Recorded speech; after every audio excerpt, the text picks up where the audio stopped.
Okay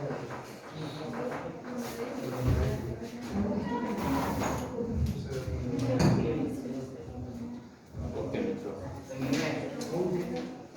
hello, 23 તારીખનું જે નીટનું paper હતું એ આપણે સોલ્વ કરીએ.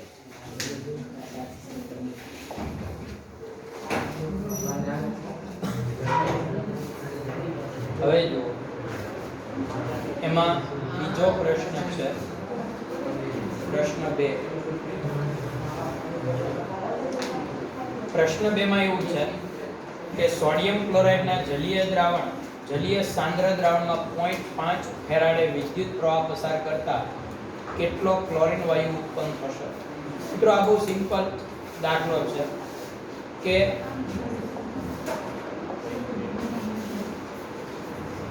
ક્લોરીન -1 હોય અને એને ક્લોરીન બનતા 1 ઇલેક્ટ્રોન મુક્ત કરશે, પણ આ તો ડાય પરમાણુય અણુ સ્વરૂપે હોય એટલે અહીંયા તમારે 2 ક્લોરીન લેવાના એટલે Cl2 મુક્ત થાય. તો અહીં તમે જોઈ શકો છો કે 2 ઇલેક્ટ્રોન એટલે 2 મોલ ઇલેક્ટ્રોન એટલે 2 ફેરાડે છે. તો 2 ફેરાડે જેટલો વિદ્યુતનો જથ્થો આપીએ તો આ 71 ગ્રામ છૂટવો પડશે, બરાબર ને ભાઈ? કારણ કે 2 ક્લોરીન છે, 1 ક્લોરીનનો 35.5 તો 2 ક્લોરીનનો 71 થાય. તો મિત્રો 2 ફેરાડે જો 71.5 હોય તો આપણી પાસે 0.5 ફેરાડે છે, તો 0.5 ફેરાડે કેટલા? તો અહીંયા તમે ક્લોરીનનું દળ શોધો તો તમને 71 ગુણ્યા 0.5 અને છેદમાં 2 મળશે. એટલે આ 0.5 એટલી 1/2 જ કહેવાય. એટલે 71 ને 4 વડે ગુણી નાખો. જો આમાં સાદું રૂપ આપતા આપણને આવડવું જોઈએ. આને મિત્રો 1/2 કહો એટલે દાખલો બહુ સહેલો પડી જાય. એટલે તમારે 71 ના 4 કરો, ચોથો ભાગ કરવાનો છે, બરાબર ને? 71 નો અડધો ભાગ 36.5 છે, એના અડધા કરો એટલે 18.25 આવશે. જુઓ કેટલો આવશે? 18.25 સોરી 35 એટલે 17.75 આવશે, બરાબર ને? કેટલા આવશે?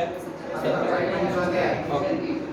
હવે ત્યાર પછીનો જે તમારો પ્રશ્ન છે ચોથો પ્રશ્ન, પ્રશ્ન 4.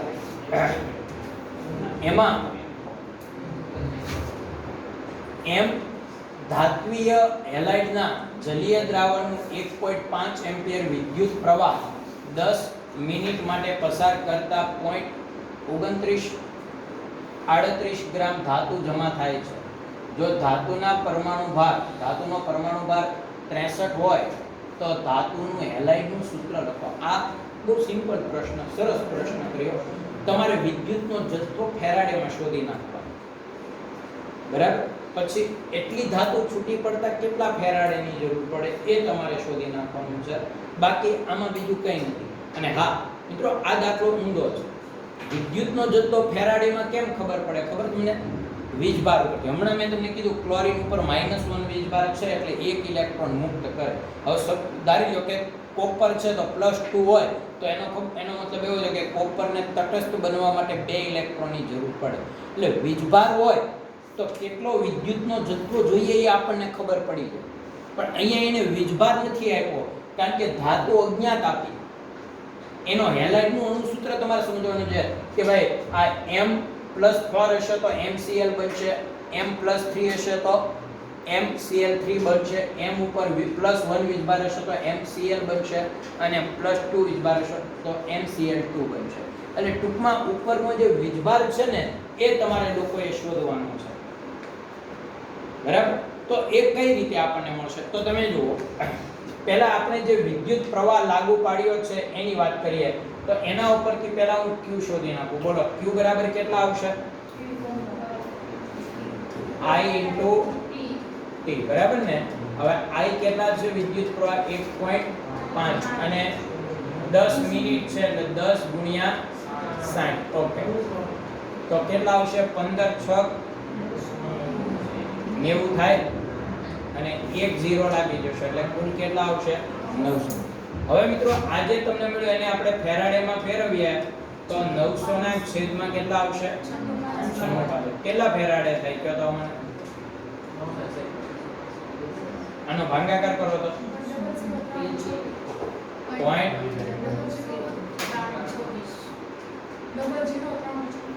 ઓકે આમ આવશે. હવે તમે આવી 83 મૂકી શકો કે અહીંયા વિદ્યુતનો જથ્થો ફેરાડેમાં છે, અહીંયા ધાતુ છે. પહેલા મારે ધાતુ લખવી જોઈએ, બરાબર?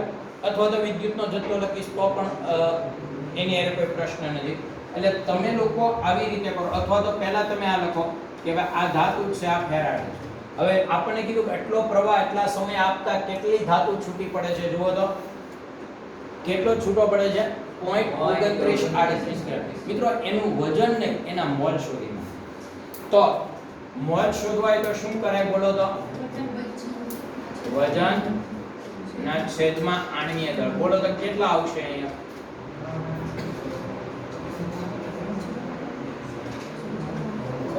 .00 બોલો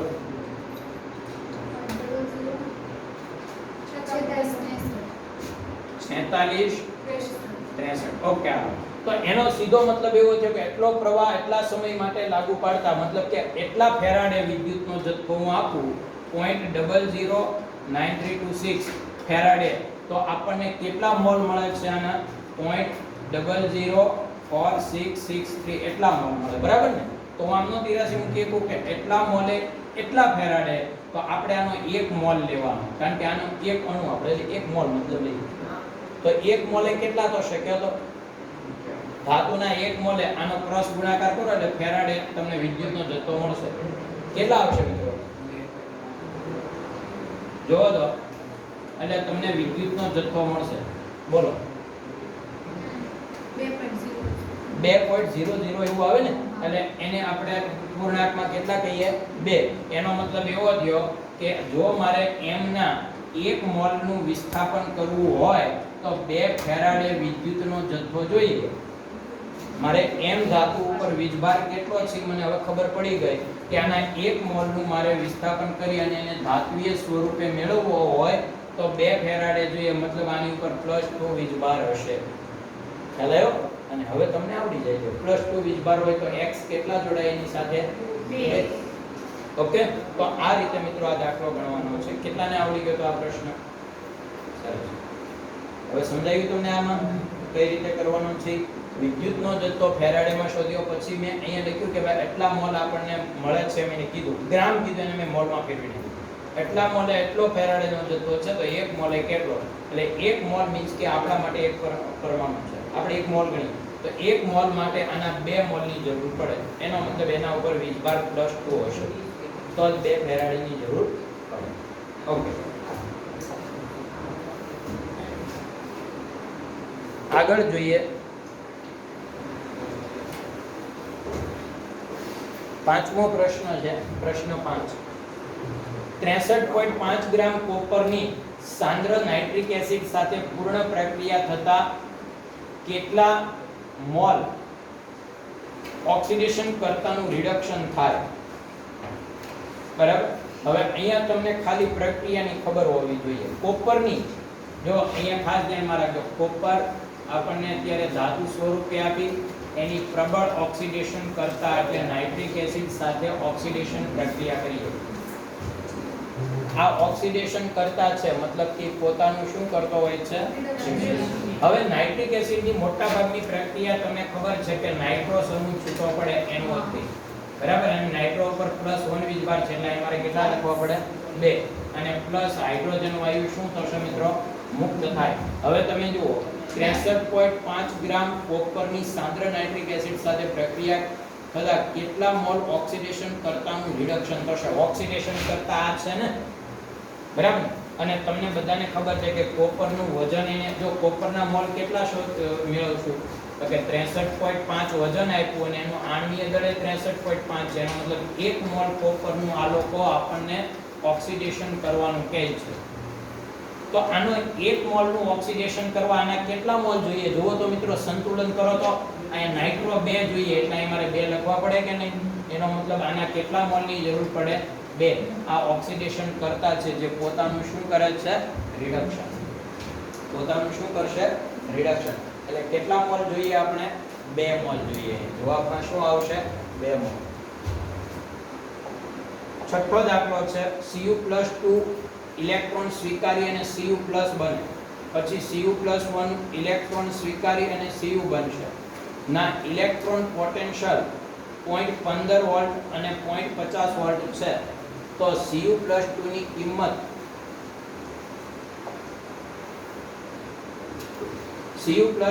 કિંમત શોધો, મતલબ એનો તમારે પોટેન્શિયલ શોધવાનો છે. હવે મિત્રો જ્યારે તમને Cu+2 નો પોટેન્શિયલ કે એટલે ટૂંકમાં એને એક ટૂંકું કીધું છે, હકીકત આપણને આ તમને ખબર હોય તો મેં તમારી સામે આ 1 થી 2 વાર આ પ્રક્રિયા સમજાવી છે તમને કે Cu+2 હોય ઈ એક ઇલેક્ટ્રોન સ્વીકારે તો Cu બને, Cu+, અને ઈ Cu+ જે છે ઈ ફરીવાર એક ઇલેક્ટ્રોન સ્વીકારે તો Cu તટસ્થ બને. હવે તમને લોકોને શું કીધું કે તો પોટેન્શિયલ ઓફ તમારે કોનો પ્રમાણિત પોટેન્શિયલ શોધવાનું છે, જુઓ તો Cu+2 ઇટ ગિવ Cu છે ને, બહુ સિમ્પલ પ્રશ્ન છે. તમારે ખાલી શું આમાં કરવાનું છે, આની તમારે રિડક્શન પોટેન્શિયલ શોધવો તો આની રિડક્શન પ્રક્રિયા લખી નાખો ને ભાઈ કે Cu+2 ઇલેક્ટ્રોન સ્વીકારી અને કોપર ધાતુ બનશે. આ તો તમને આવડે. હવે આ પ્રક્રિયા જે છે મેં તમને અગાઉ સમજાવ્યું કે અલગ અલગ પ્રક્રિયાઓ આપી હોય, એના પોટેન્શિયલ આપ્યા હોય, અને પછી આપણે એનાથી અલગ અલગ પ્રક્રિયાઓનું સાદું રૂપ આપી આપણે ફાઇનલ પ્રક્રિયા જ્યારે બનાવીએ ત્યારે જેવું કામ આપણે સરવાળો, બાદબાકી, ગુણાકાર, ભાગાકાર જે પણ આપણે કરીએ આ પ્રક્રિયાઓ ઉપર ઈ જ એના પોટેન્શિયલ ઉપર કરાય. ખબર છે ને, મેં એવું કીધું હતું તમને. તો મિત્રો અહીંયા તમને આનો પોટેન્શિયલ આપી દીધો છે. કેટલો આપ્યો છે જુઓ તો 0.15 અને આનો પોટેન્શિયલ કેટલો આપ્યો. હવે તમે જોજો, હું આ બે સમીકરણનો સરવાળો કરું તો ભાઈ સીધે સીધું આ સમીકરણ મળે છે, મારે કઈ કરવાની જરૂર જ નથી. જો આ Cu+2 Cu+ ઉડી જાય એટલે અહીંયા વધે Cu+2 એક ઇલેક્ટ્રોન એટલે 2 ઇલેક્ટ્રોન અને Cu ધાતુ મળી ગઈ કે નહીં. તો આમાં મારે કંઈ નથી કરવું પડ્યું, નથી મારે કોઈ સંતુલન કરવા, ગુણાકાર કરવો પડ્યો, નથી મારે પ્રક્રિયાને ઉલટાવવી પડી. એનો સીધો મતલબ એવો છે કે મેં સાદું સરવાળો કરીને જ આ પ્રશ્ન સમીકરણ લાવી દીધું. તો મિત્રો આનો પોટેન્શિયલનો પણ અહીંયા શું થવાનો છે, સરવાળો થશે. જે કામ તમે આ બે સમીકરણમાં કરો એના પોટેન્શિયલમાં કરો એટલે 0.15 અને 0.50 તમારે ખાલી સાદો સરવાળો કરવાનો છે.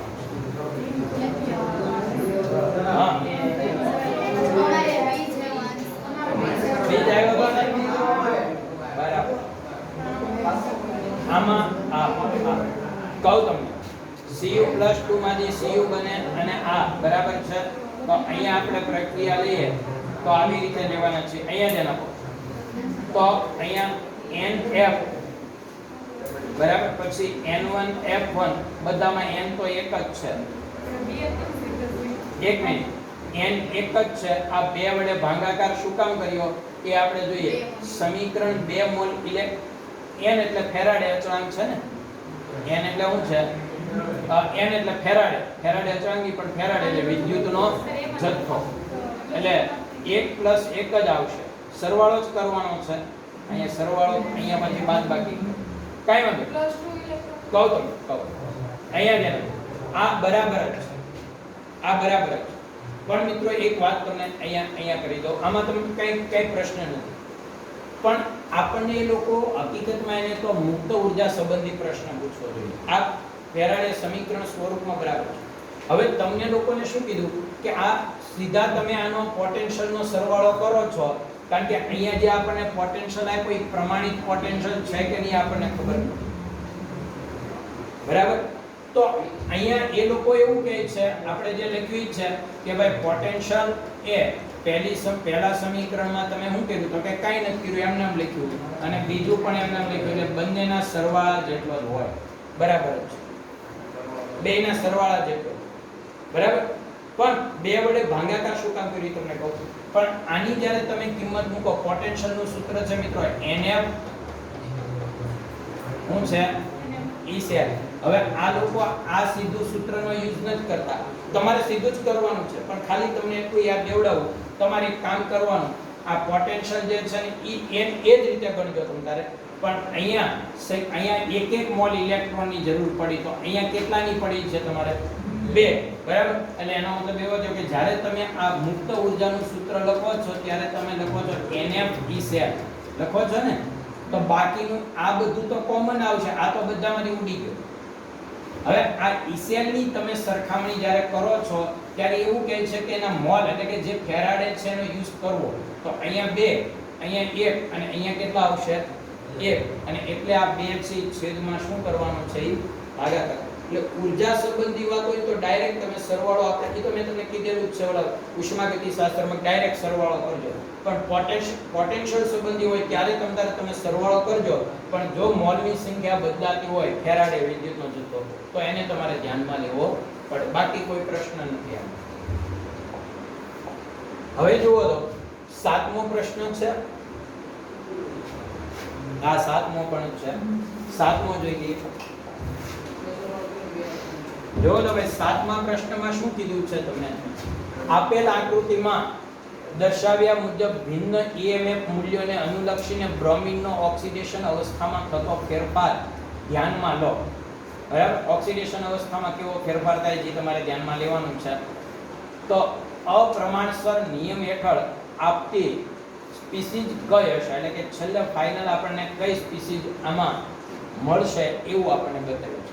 અપ્રમાણસર પ્રક્રિયા થાય એટલે ટૂંકમાં આપણે સંતુલન કરીએ અને છેલ્લે ફાઇનલ કઈ નિપજ આપણને આમાં મળે એ તમારે કહેવાનું છે.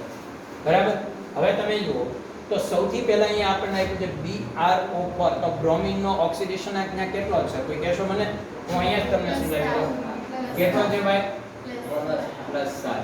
પછી અહીંયા કેટલો થઈ જશે? +5. ઓકે, અહીંયા કેટલો થઈ જશે?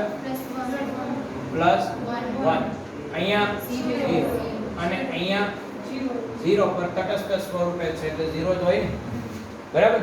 હવે તમે આ બધી પ્રક્રિયા જે આપી એનો પોટેન્શિયલ આપણને બધાને આપી દીધા છે, તો એના પોટેન્શિયલ સંબંધી તમારે વાત કરવાની છે. એટલે ટૂંકમાં કહું ને તો તમને એમ કીધું કે અપ્રમાણસર નિયમ હેઠળ આપતી સ્પીસીઝ કઈ છે, મતલબ જ્યાં સુધી પ્રક્રિયા આપમેળે થશે ને ત્યારે જે આપમેળે થવાથી જે ફાઇનલ નિપજ હોય એની આપણી નિપજ. પછી આગળ કદાચ પ્રક્રિયા આપમેળે ન થતી હોય પણ આ લોકોએ અહીંયા લીધી હોય તો એને આપણે અહીંયા ગણતા નથી. હવે એ તમને કેમ ખબર પડશે કે ભાઈ આમાં કઈ આપમેળે પ્રક્રિયા થાય છે કઈ નથી થતી? બરાબર, કઈ આપમેળે પ્રક્રિયા નથી થતી કે કઈ આપમેળે પ્રક્રિયા થાય છે આપણને કેમ ખબર પડે? તો મિત્રો જુઓ તમે, પહેલી વાત તો આ કોઈ દિવસ આપમેળે થતી પ્રક્રિયા હોય જ ન શકે. આપણે છેલ્લેથી શું કામ કે બ્રોમિન જે Br2 એનું વિભાજન કરીએ ત્યારે બ્રોમિન પરમાણુ છૂટો પડે, એ આપમેળે થતી પ્રક્રિયા નથી.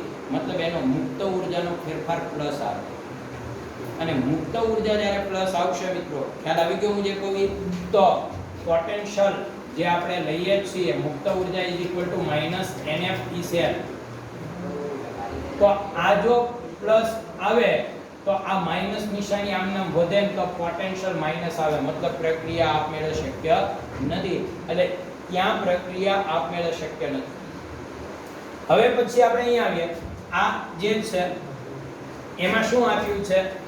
HBrO. બરાબર, હવે આમાંથી એ લોકો આપણને Br2 બનાવવાનો કહે છે. હવે આની અંદર પણ તમે પ્રક્રિયા જોશો અથવા તો એનો પોટેન્શિયલનો તફાવત જોશો તો તમને ખ્યાલ આવશે.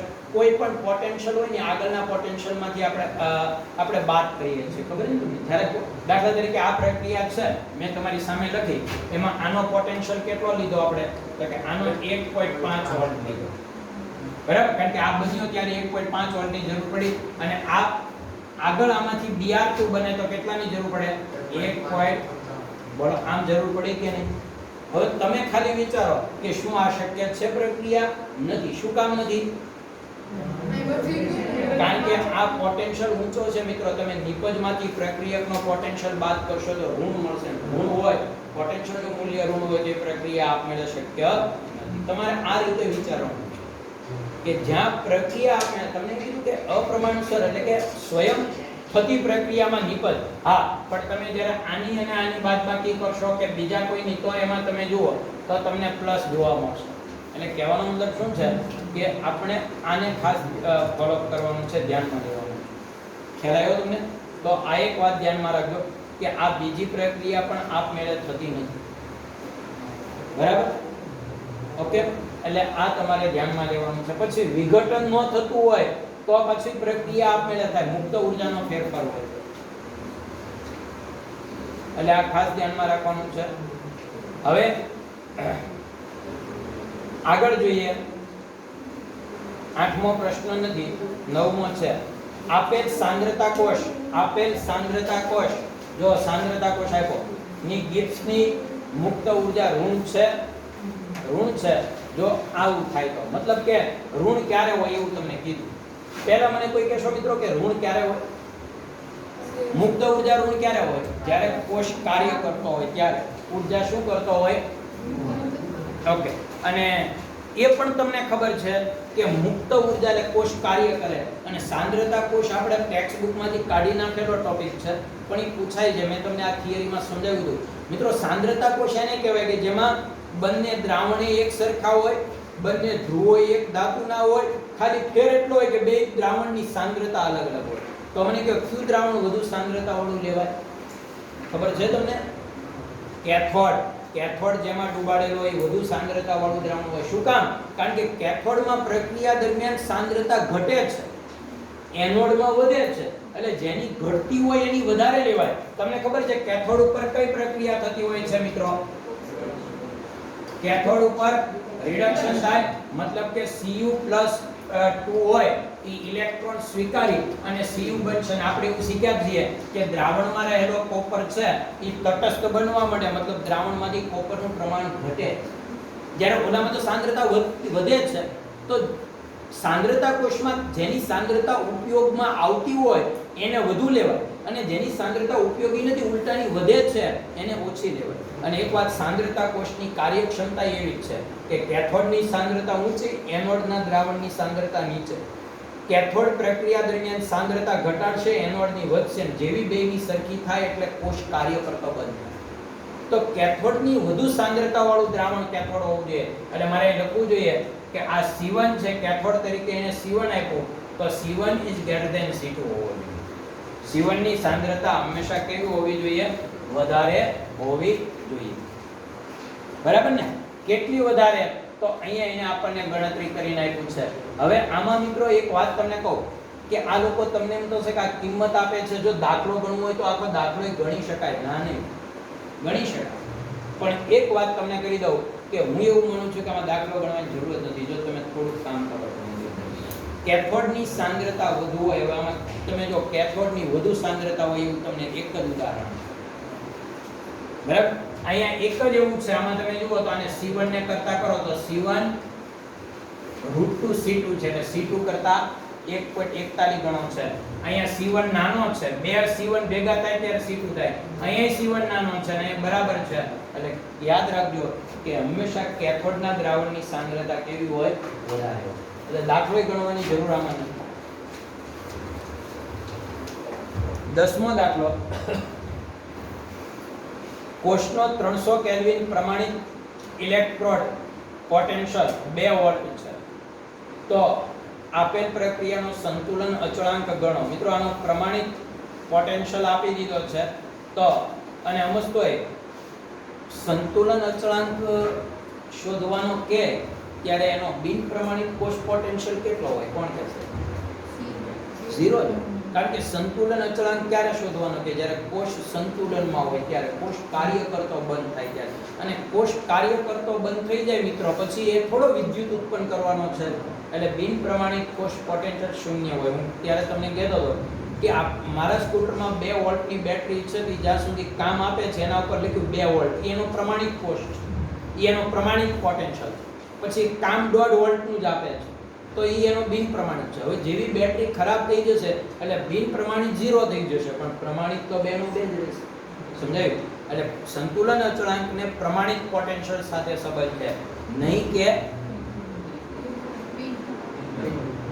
સમજી ગયા? કારણ કે સંતુલન અચળાંક સૂત્રમાં એડ થાય એટલે બિન પ્રમાણિત આપોઆપ 0 થઈ જાય. અને એવું જ સાંદ્રતા કોષમાં છે. હોય તમને કહી દઉં, સાંદ્રતા કોષને બિન પ્રમાણિત પોટેન્શિયલ જ હોય, પ્રમાણિત પોટેન્શિયલ હોય જ નહીં. કારણ કે બે ધ્રુવો એક જ ધાતુના તમે લ્યો છો અને એક જ ધાતુના લ્યો તો એનો પ્રમાણિત પોટેન્શિયલ કેવો હોય? સરખો. દાખલા તરીકે બે કોપર લ્યો તો બે કોપરના 0.34 છે તો તમે કેથોડમાંથી એનોડ બાદ કરશો 0 થઈ જશે. એટલે ત્યાં પ્રમાણિત કોષ પોટેન્શિયલ હંમેશા 0 જ હોય સાંદ્રતા કોષ. સાંદ્રતા કોષમાં પ્રમાણિત પોટેન્શિયલ 0 હોય અને સંતુલન જ્યારે સ્થપાય ત્યારે બિન પ્રમાણિત 0 હોય. આ ખાસ આપણે ધ્યાનમાં રાખવાનું છે એટલે દાખલો જ ન કરવો પડે. હવે તમે જુઓ અહીંયા જે તમને પ્રશ્ન કર્યો છે સંતુલન અચળાંક ગણવાનો છે મિત્રો. તમારી પાસે સૂત્ર છે પ્રમાણિત કોષ પોટેન્શિયલ ઇક્વલ ટુ શું છે બોલો 2.303 પછી log of કે આ સૂત્ર છે આપણી પાસે ઓકે ને. તો આ સૂત્રનો આપણે ઉપયોગ કરીએ બરાબર અને તમે કિંમત આમાં મેળવી શકો. આ તો બહુ સિમ્પલ છે. હવે હાલો તો અહીંયા જે આપણે પ્રશ્ન કરવાનો છે કે ભાઈ 8 આપ્યો છે જુઓ બરાબર ને અને પોટેન્શિયલ શોધવાનો કીધો. તમારી પાસે એક આ સૂત્ર છે મુક્ત ઊર્જા ઇઝ ઇક્વલ ટુ શું છે બોલો તો માઈનસ NF E સેલ અને એક સૂત્ર આ છે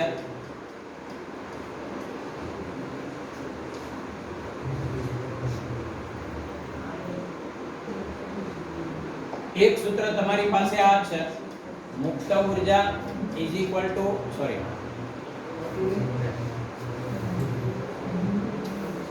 મુક્ત ઊર્જા ઇઝ ઇક્વલ ટુ 2.303 તમે અત્યારથી મૂકી દો તો પણ વાંધો નથી બરાબર માઈનસ 2.303 RT પછી log of કે આ બે સૂત્ર તમારી પાસે છે. આ ઉષ્માગતિશાસ્ત્રનું છે અને આ અત્યારનું છે. બસ આ બેને તમારે શું કરવાના છે ભેગા કરવા. આ તો હવે આપણને આવડે. ખાલી આ બેની સરખામણી કરી દો એટલે તમે આની ડાયરેક્ટ લખી શકો કે E સેલ બરાબર આ બધું જ અહીં લખી નાખીએ 2.303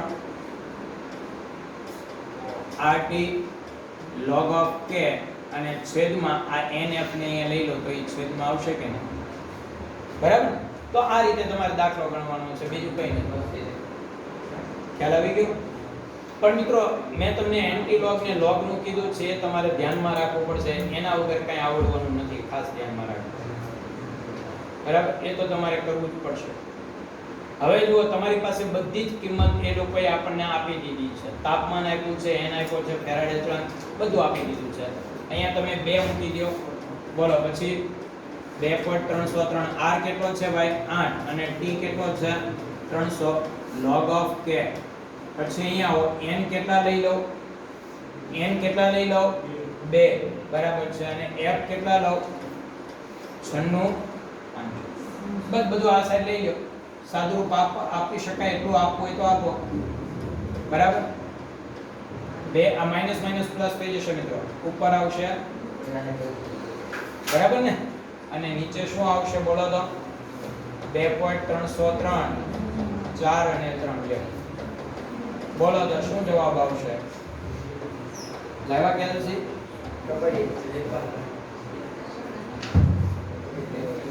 4 તેરી 12 ધીમે ધીમે એટલી બધી ઉતાવળે નથી ભાઈ.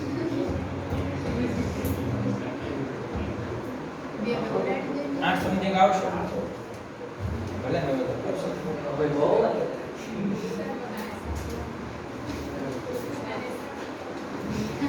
હે હા હાલો ઝડપ રાખો.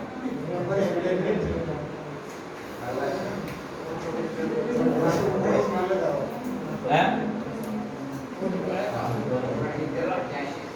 કેટલા 69.83 ઓકે.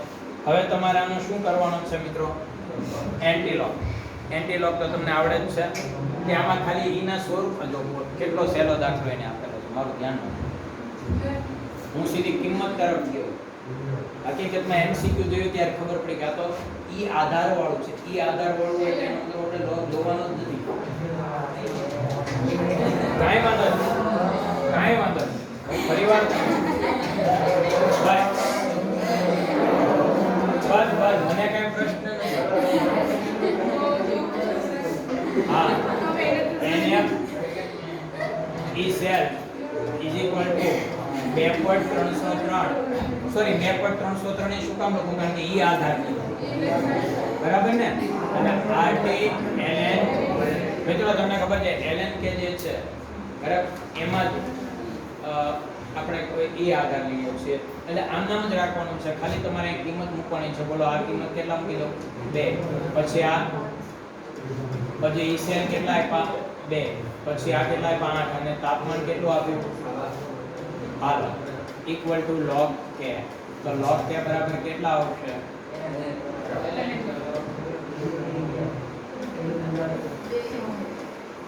આ બે 160.8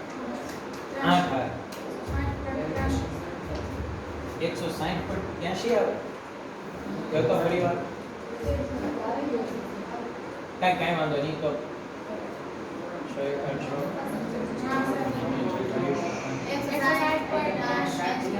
ઓકે કઈ વાંધો નહીં આ એને એપ્રોક્સિમેટ લીધા એટલે આમ તો 81 લેવા જોઈએ એટલે 61 તો k બરાબર શું થાય મિત્રો આ e આધાર વાળો લોગ છે એટલે e ઉપર 160 આવશે બરાબર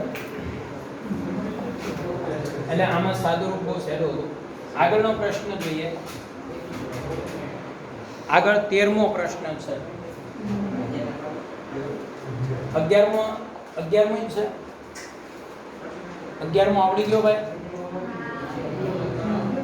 11મો પ્રશ્ન હાલો 11મો લઈ લઈએ વાહકતા કોષ 0.5 સેન્ટીમીટર ઇન્વર્સ કોષ અચળાંક ધરાવે છે આ કોષ જ્યારે 0.01 મોલર NaCl દ્રાવણ વડે ભરેલ હોય બરાબર તે 25 ડિગ્રી સેલ્સિયસ તાપમાને 384 ઓહમ અવરોધ ધરાવે છે તો આપેલ દ્રાવણની નો સમતુલ્ય વાહકતા શોધો એટલે આપણે અહીંયા વાહકતા શોધવાની છે મિત્રો હવે તમારી પાસે જે સૂત્ર છે એને તમે ધ્યાનમાં લ્યો તો વાહકતાનું સૂત્ર આપણી પાસે છે સમતુલ્ય વાહકતા એટલે શું પહેલા તો એક આપણે સમજવું પડશે ઉભા રહો વાહકતા તમે મોલર વાહકતા શીખ્યા વાહકતા એટલે કે સાંભળજો જે બધા પોઈન્ટ તમને કહું વાહકતા એટલે કે પછી મોલર વાહકતા એટલે 1 મોલર દ્રાવણની વાહકતા કેટલા 1 મોલ પણ મિત્રો અહીંયા સમતુલ્ય વાહકતા કીધી અને સમતુલ્ય વાહકતાને હું બીજું નામ તુલ્ય વાહકતા કહું અને ત્રીજું નામ નોર્માલિટી કહું અને ચોથું નામ સમપ્રમાણતા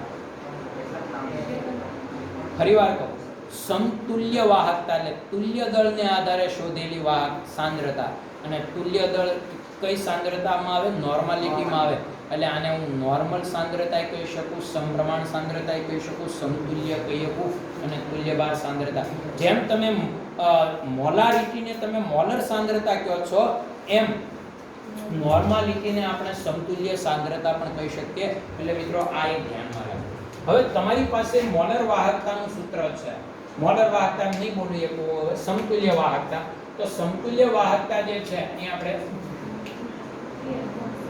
સમતુલ્ય એટલે EQ મૂકે કેટલી છે ખબર તમને પહેલી વાહકતા તમને બધાને આવડે છે શું છે ભાઈ કે એટલે મોલર વાહકતા કે ગુણ્યા 1000 અને ભાગ્યા C કરતા હતા અહીંયા ભાગ્યા C એટલે C કરતા હતા એટલે સાંદ્રતાનો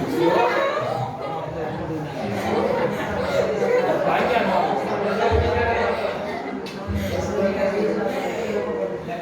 આપણે આવી રીતે કરતા બરાબર અહીંયા મિત્રો મોલર વાહકતા હોય ને તો અહીંયા સાંદ્રતા આપણે મોલારિટી લેતા હતા અહીંયા સમતુલ્ય વાહકતા છે એટલે હું અહીંયા સાંદ્રતા તરીકે નોર્માલિટી લઉં પણ મિત્રો કોઈ ફેર નહીં શું કામ ખબર જેનું દ્રાવણ છે NaCl એની નોર્માલિટી અને મોલારિટી બે સરખી છે કારણ કે 1+1 વીજભાર ધરાવે એટલે આમાં કોઈ બીજો પ્રશ્ન થવાનો નથી પણ આ ખાલી હવે વાહકતા આપણી પાસે આપી નથી તમે જો વાહકતા કોષ 0.5 સેન્ટીમીટર ઇન્વર્સ કોષ અચળાંક ધરાવે છે એટલે કોષ અચળાંક આપ્યો છે પછી સાંદ્રતા આપી છે તાપમાન આપ્યું છે અને અવરોધ આપ્યો છે મિત્રો તમારી પાસે વાહકતા નથી એટલે સૌથી પહેલું કામ આપણે વાહકતા શોધવાનું કરવું પડશે અને વાહકતા કઈ રીતે શોધી શકાય તો તમને ખબર છે અવરોધનો વ્યસ્ત એટલે વાહકતા બરાબર પણ અહીંયા એકાદ બીજી પણ વાતને તમારે ધ્યાનમાં લેવી પડશે કે તમે જે વાહકતા આપણે જે અવરોધને આધારે જે શોધીને યાદ છે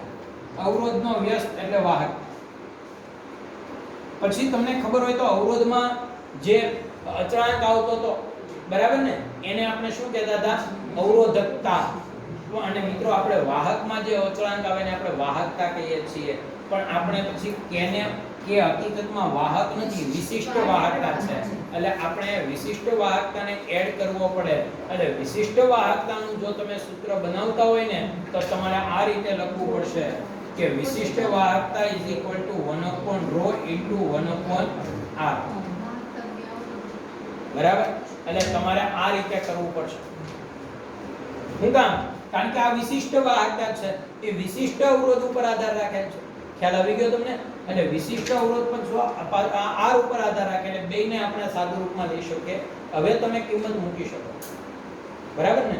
એટલે આ એક ખાસ ધ્યાનમાં રાખજો. જો કે આપણે સૂત્ર આવું શીખ્યા કે શરૂઆત કરીએ તો આપણે આવું શીખ્યા કે g ચલે છે 1/r.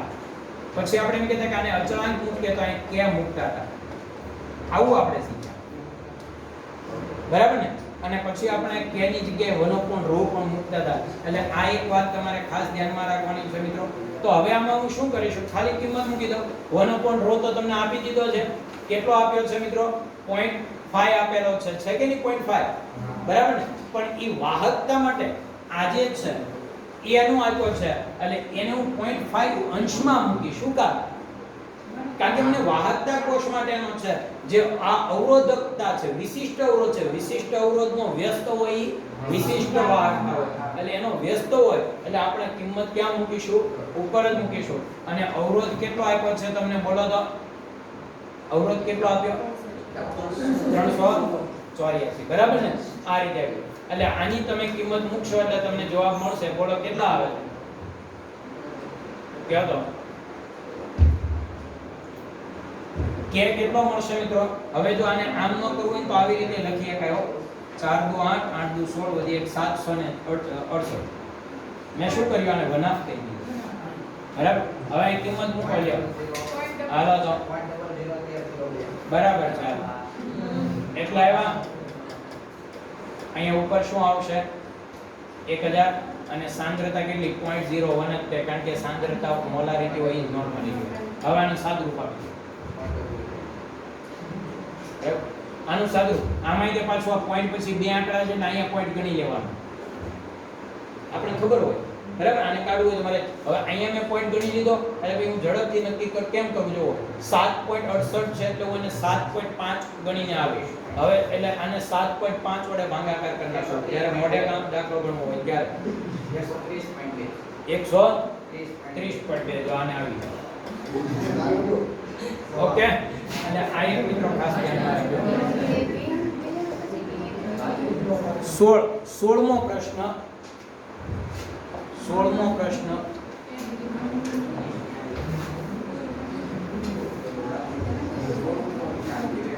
ભાઈ 16મા પ્રશ્નમાં શું છે જોવો. નીચેની પ્રક્રિયાઓનો પ્રક્રિયાક્રમ કયો છે એ તમારે કહેવાનો છે. બરાબર? અહીંયા તમને પ્રક્રિયા આપી H2 + Cl2. બરાબર? અને એમાંથી HCl બને છે. તો એનો પ્રક્રિયાક્રમ 2 1 1.5 કે 0 છે. હવે આપણે કઈ રીતે પ્રક્રિયા કરવી?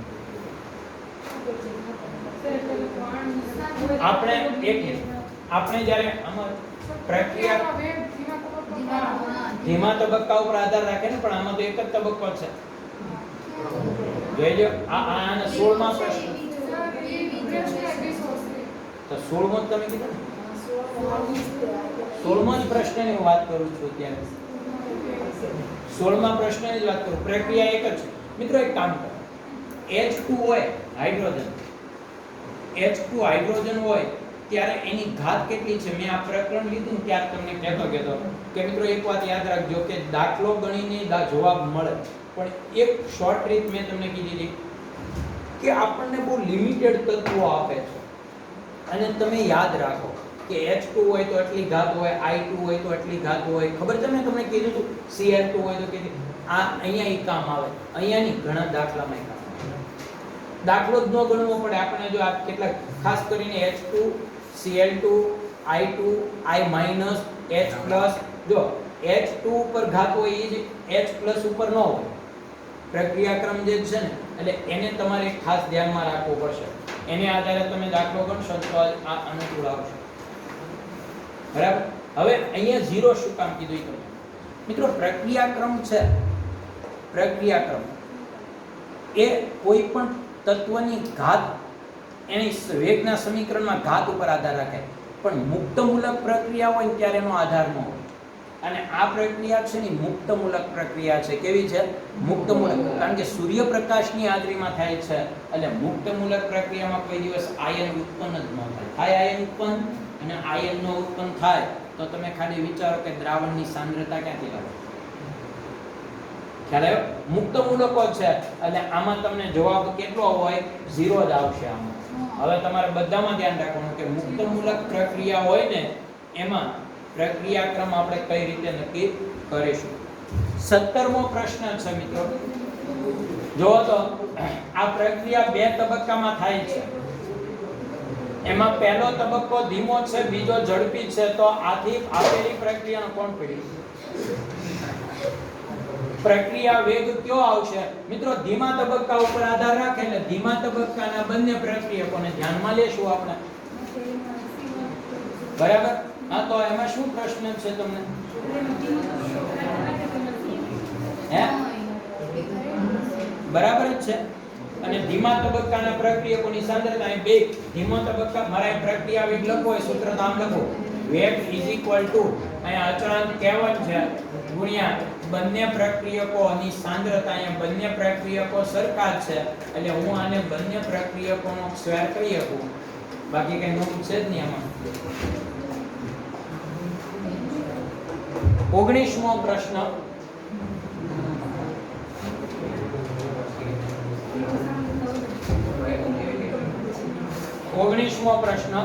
એક પ્રક્રિયાના વેગ અચળાંકનું મૂલ્ય 1.75 × 10⁻² litre square mall -2 second inverse છે. તો પ્રક્રિયાનો અર્ધાયુષ સમય t1 કેટલો હશે? જો થોડોક આપણે અહીંયા વિચારીએ તો તરત તમે એક વાત તો કહી શકો કે અહીંયા તમે જુઓ મેં તમને એક વાત સમજાવી દીધી. અર્ધાયુષ સમય માટેનું સૂત્ર લખાયું છે, યાદ કરો તો શું કીધું તમે? હવે અહીંયા ચલે છે મૂકી દો થોડી વાર. અપોન છેદમાં r0 n - 1 - મેં આવું એક સૂત્ર લખાયું. ખબર છે તમને? હે, આ સૂત્ર આપણે સમજ્યા. હવે તમે ખાલી વિચારો કે પ્રથમ ક્રમની પ્રક્રિયા હોય મિત્રો. હવે આને તમારે ઉપર લઈ જવું હોય, આને તમે ઉપર લઈ જઈ શકો. બરાબર. એટલે આ સૂત્ર છે ને એ ઉપર માટે આપણે આ રીતે લખીએ કે t1 ચલે છે r0 1 - n. હવે તમે જુઓ તો અહીંયા હું શૂન્ય ક્રમની પ્રક્રિયા તો અહીં 0 મૂકું, મતલબ કે એનો t1 છે એ r0 ના સમપ્રમાણમાં છે. યાદ કરો હતું. પછી પ્રથમ ક્રમની પ્રક્રિયા હોય તો n બરાબર 1 મૂકવું એટલે 0 એટલે એનો સંતુલન અચળાંક અર્ધાયુષ સમયથી પ્રક્રિયાથી પર છે. ખબર છે ને તમને? તો આ બધું તમે અહીંયાથી નક્કી કરી શકો. પણ પહેલો પ્રશ્ન એ છે કે પ્રક્રિયા ક્રમ કયો છે કેમ નક્કી ગયું? એ કેમ નક્કી થાય? એકમ ઉપરથી. જો થોડું આપણે વિચારીએ ને મિત્રો તો વેગ અચળાંકનો એકમ એટલે આપણને બધું જ આપી દે. બહુ સિમ્પલ પ્રશ્ન છે, દાખલાની જરૂર નહીં પડે. તમે ખાલી એટલું વિચારો. વેગ અચળાંકની સૂત્ર આપણે સમજ્યા હતા. બોલો તો શું હતું મિત્રો? વેગ અચળાંકનું જે સૂત્ર મેં તમને સમજાવ્યું હતું અને એના આધારે આપણે એકમ લખતા હતા. વેગ અચળાંક શૂન્ય ક્રમની પ્રક્રિયા હોય, પ્રથમ ક્રમની હોય, દ્વિતીય ક્રમની હોય, તૃતીય ક્રમની હોય તો એના વેગ અચળાંક માટેનું જે આપણે એકમ લખતા હતા એના ઉપરથી આપણને ઘણી બધી માહિતી મળી. તમારી પાસે શૂન્ય ક્રમની પ્રક્રિયાનો વેગ અચળાંકનું સૂત્ર હતું r0 RT ના છેદમાં એનો મતલબ કે ઉપર સાંદ્રતા છે, સાંદ્રતા એટલે મોલ પર લિટર. પછી પ્રથમ ક્રમની પ્રક્રિયા હોય તો શું થાય? તો કે એના માટે k બરાબર આપણે આવું લખતા હતા 2.303 છેદમાં t log ઉપર r0 નીચે rt. એનો મતલબ શું થયો કે એનો k છે એ સાંદ્રતાથી કેવો હતો? પર. મતલબ કે આ સાંદ્રતા આવતી જ નહોતી, ખાલી સેકન્ડ ઇન્વર્સ જ લખતા હતા. અને એને આધારે ફાઇનલી મેં તમને એકમ લખાવ્યો હતો કે k નો એકમ તમને યાદ રાખવા માટે ખાલી એટલું સમજો કે k નો એકમ જ્યારે કરવો હોય ત્યારે તમારે આમ યાદ રાખવાનું મોલ લિટર ઇનવર્સ ઉપર 1 - n આ યાદ રાખો અને સેકન્ડ ઇનવર્સ આમ યાદ રાખો. શૂન્ય ક્રમની પ્રક્રિયા એટલે મોલ લિટર ઇનવર્સ હોય. પ્રથમ ક્રમની પ્રક્રિયા હોય એટલે આવું આપણે સમજાય. ખબર છે તમને? એનું પરિમાણ મેં તમને સમજાવ્યું હતું, યાદ છે તમને? તો મિત્રો આને આધારે તમે દાખલો તરત નક્કી કરી શકો. આને આધારે તરત નક્કી તમે કરી શકો કે ભાઈ આમાં તમને જે આપેલું છે એ કોના ઉપર આધાર રાખે છે, બરાબર? અને એક આ રીતે તમે દાખલો ગણી શકો જો તમને k નો એકમનો ખ્યાલ આવી જાય તો. k ના એકમનો ખ્યાલ આવી જાય, k નું પરિમાણ આપણે શોધ્યું હતું, યાદ કરો, બરાબર? તો આને આધારે તમે કહી શકો. હવે તમને બે ઘાત આપી, જો લિટર ઉપર એ બે ઘાત આપી અને મોલ ઉપર પણ બે ઘાત આપી છે, બરાબર ને? તો આ પ્રક્રિયાનો ક્રમ શું, એટલે કે આનું અર્ધાયુષ સમયનું સૂત્ર શું હશે? તો મિત્રો અર્ધાયુષ સમયનું સૂત્ર આપણે આવું લખ્યું T1/2. બોલો તો શું લખતા હતા? R0 ઉપર શું મેં કીધું? 1 - બરાબર. હવે આ કયા ક્રમની પ્રક્રિયા છે કોઈ કહેશો મને? અહીંયા k નો એકમ શું છે? Litre square mall inverse square. એટલે એનો મતલબ એવો થયો કે બે ઘાત છે, બે ઘાત હોય એટલે તૃતીય ક્રમની પ્રક્રિયા હોય. કારણ કે પ્રથમ ક્રમની પ્રક્રિયામાં 0 ઘાત આવે, દ્વિતીય ક્રમની પ્રક્રિયામાં -1 ઘાત આવે, તૃતીય ક્રમની પ્રક્રિયામાં -2 ઘાત આવે. એટલે મોલ લિટર ઇનવર્સ જે આપણે લખીએ છીએ ને એના ઉપર n 1 - n એટલે 3 લખો તો જ અહીંયા મોલ લિટર ઇનવર્સ જે આવશે એની ઉપર -2 ઘાત આવે. -2 ઘાત આવે તો જ મોલ ઉપર -2 અને લિટર ઉપર -- થાય. તૃતીય ક્રમની પ્રક્રિયા છે, કન્ફર્મ થઈ ગઈ. હવે તૃતીય ક્રમની પ્રક્રિયા છે તો અહીં તમારે 3 જ મૂકવાના છે.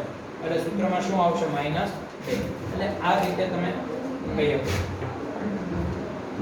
હાલો બોલો હવે આગળ વાત કરીએ.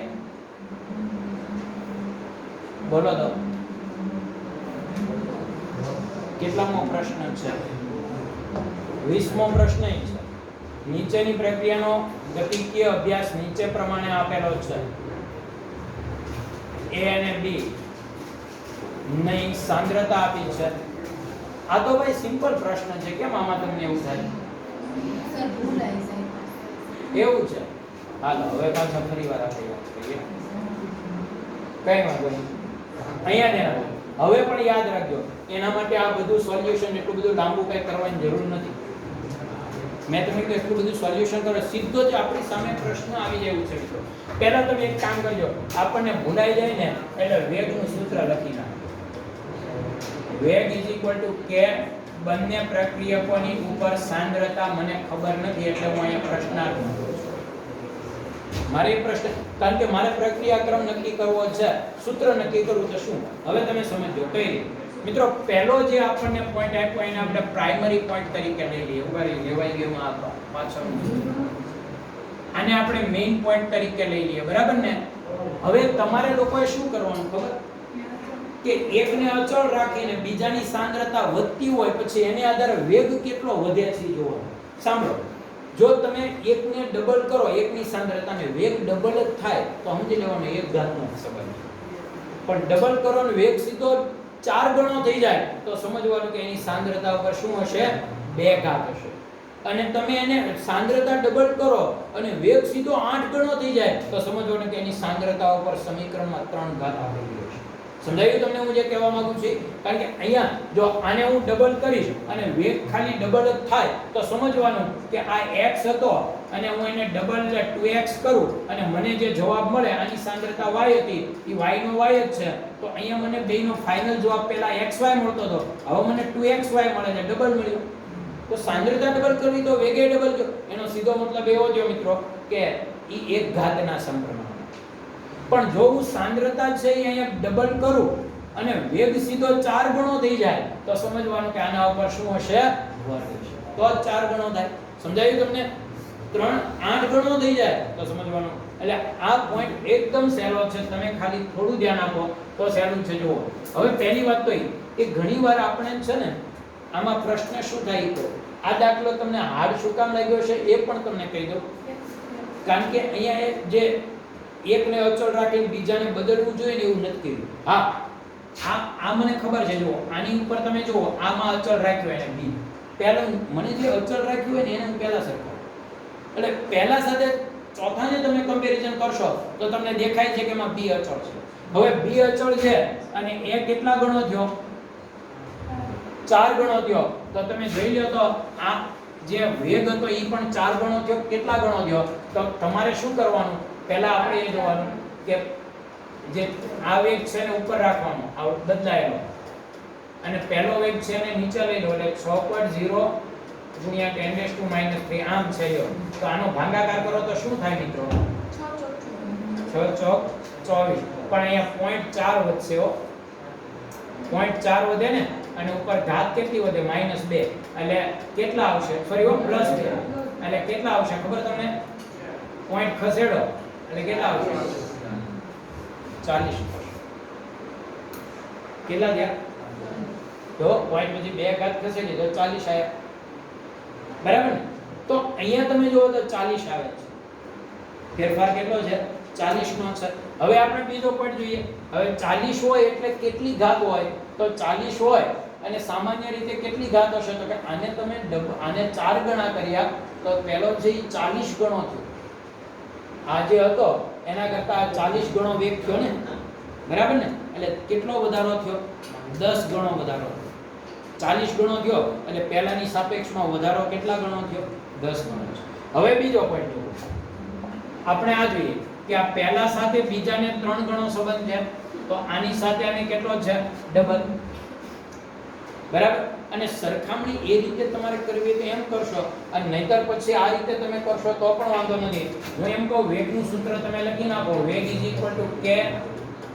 હાલો આની ઉપર x ઘાત છે અને આની ઉપર y ઘાત છે એમ ધારી જોજો.